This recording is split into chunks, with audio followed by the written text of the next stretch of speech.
Silakan masuk.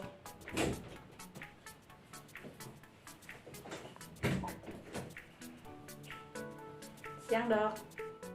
Selamat siang, Bu. Silakan duduk.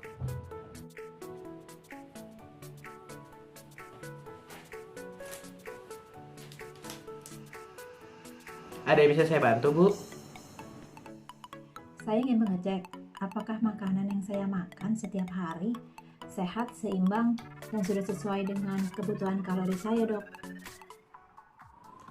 Baiklah, Bu. Kalau begitu, mari kita mulai dengan mengukur berat badan Ibu terlebih dahulu, diikuti dengan mengukur tinggi badan Ibu. Mari, Bu, ikut saya. Baik, Dok.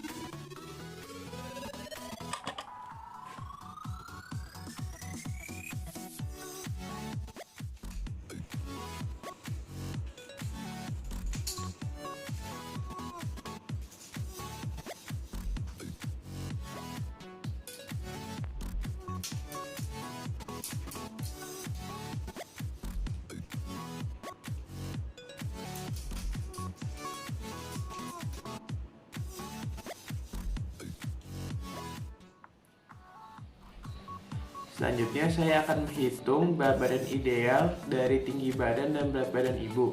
Kemudian saya akan menghitung indeks massa tubuh Ibu diikuti dengan kebutuhan kalori basal Ibu. Untuk menghitung berat badan ideal dapat dilakukan dengan cara tinggi badan dikurang 100 dikurang 10% dari tinggi badan dikurang 100 tadi. Kemudian indeks massa tubuh dapat dihitung dengan cara berat badan dibagi dengan tinggi badan.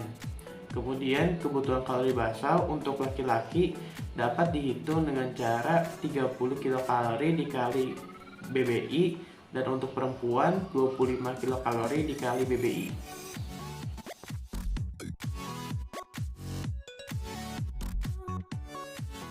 Setelah saya menghitung tadi, saya mendapatkan berat badan ideal Ibu yaitu 45,9 kg.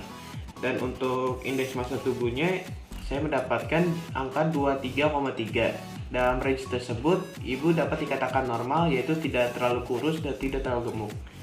Untuk kebutuhan kalori basalnya tadi, saya mendapatkan angka 1147,5 kilokalori. Berarti itu adalah kalori yang dibutuhkan Ibu selama 1 hari tanpa melakukan aktivitas. Biasanya aktivitas fisik apa yang Ibu lakukan? Aktivitas fisik ringan, sedang, atau berat? Saya biasanya menyapu di rumah dan menyetir mobil untuk mengantar anak saya ke sekolah. Baik, Bu. Berapakah usia Ibu sekarang? Usia saya 44 tahun, Dok. Baiklah, Bu. Kalau begitu, saya akan menghitung KKT atau kebutuhan kalori total dari Ibu. Cara menghitung KKT yaitu dengan KKB ditambah persentase KKB dikali aktivitas fisik dikurang persentase KKB dikurang dengan faktor koreksi. Untuk aktivitas fisik Ibu yaitu tergolong dengan aktivitas sedang dan faktor koreksinya Ibu karena Ibu berusia 44 tahun, maka faktor koreksinya minus 5%.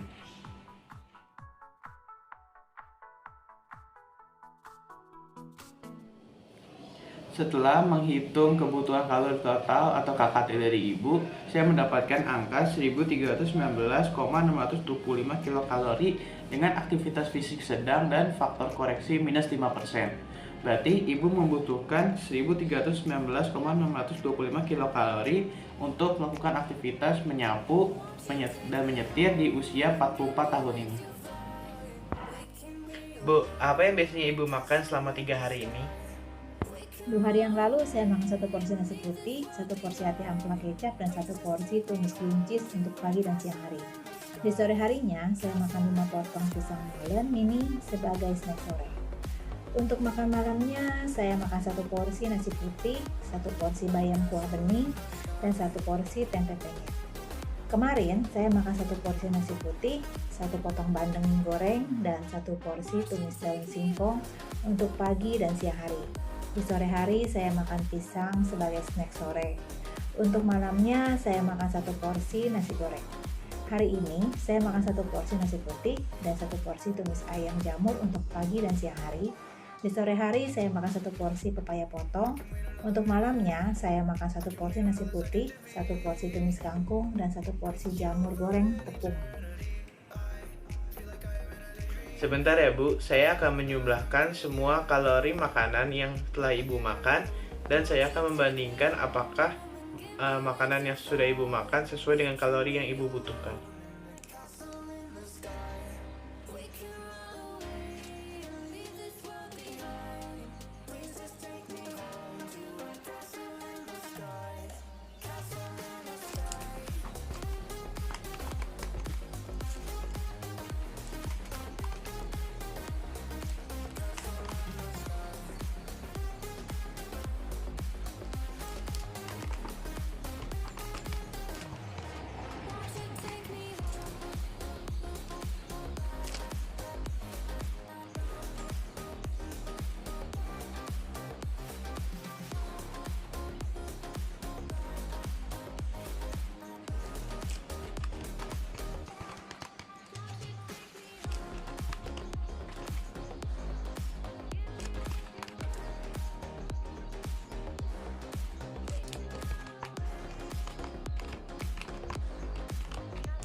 Wah, ternyata ada beberapa kalori yang tidak sesuai nih Bu. Contohnya 2 hari yang lalu dan hari ini.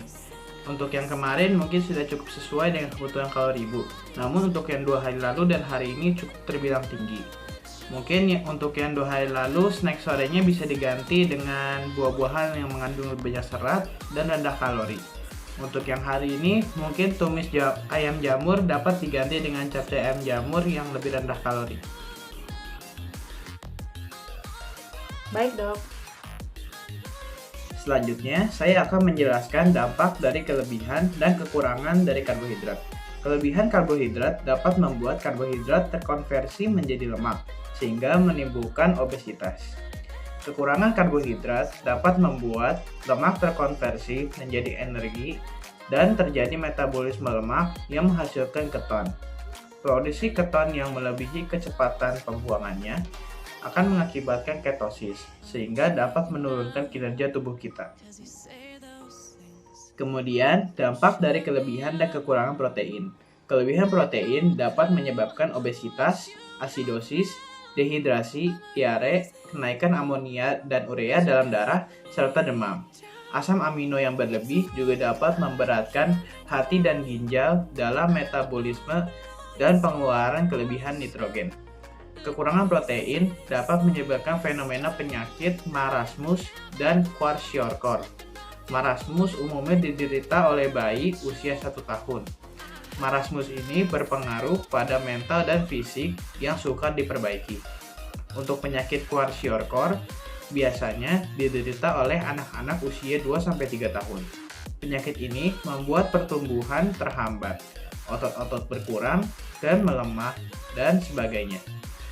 Kedua penyakit di atas dialami oleh masyarakat dengan kondisi sosial ekonomi yang rendah, sehingga mereka tidak dapat membeli makanan dengan gizi yang mencukupi.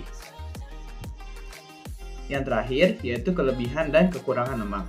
Kelebihan lemak dapat menimbulkan obesitas yang merupakan faktor risiko dalam penyakit kardiovaskuler karena dapat menyebabkan hipertensi dan timbulnya diabetes. Kekurangan lemak dapat menimbulkan beberapa bahaya seperti energi yang melemah, fungsi sel terganggu hingga meningkatkan risiko penyakit jantung atau demensia.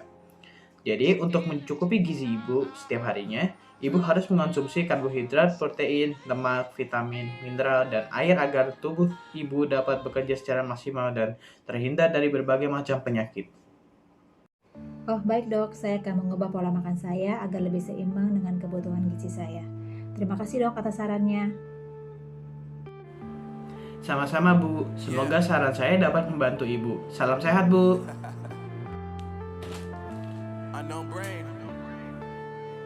Marvin and Vine. I'm saying bye to all the lies and all the times you cried, saying that I wasn't right, yet I was right.